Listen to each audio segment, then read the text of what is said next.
bugungi gemoroy bilan operatsiya qilgan bemorimiz 4-darajali gemoroy hisoblanadi.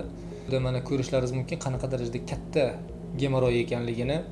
Gemoroyi bezovta qilib yurgan bemorlar xohlagan usulda foydalanishlaringiz mumkin. Buni davolashga harakat qilib har qanday tuyani o'rkachi, yana nima bo'lsa, butun dunyodagi jamiiki dorilarni foydalanib ko'rasiz, baribir yo'qolmaydi va asta-sekinlik bilan mana shu darajaga yetib keladi. Sizlardan iltimos, mana shu darajaga yetib kelmasidan turib, o'z sog'lig'ingizni asrab, bu kasallikdan qutuling. Operatsiyadan qilasiz, bu yog'i 10 kun deganda bu kasallik Xudo xohlasa tuzalib, 10-15 kundir yaxshi bo'lib ketasiz. Bunaqa yillab har hojatga chiqqanda katta piyolada yoki gulday bo'lib chiqib qolib gemoroy, yana yarim soat, 1 soat uni qo'lingiz bilan ichkariga solib qiynalib yurishingizga arzimaydi. Bunaqa katta gemoroy bo'lguncha o'zlaringizni qiynab yurmang. Maslahatim, vaqtliroq, kichkinaligida operatsiya qildiring va bu darddan xalos bo'lib, mazza qilib yuring. Sizlar bilan Shermuhammad Fayzulloyev.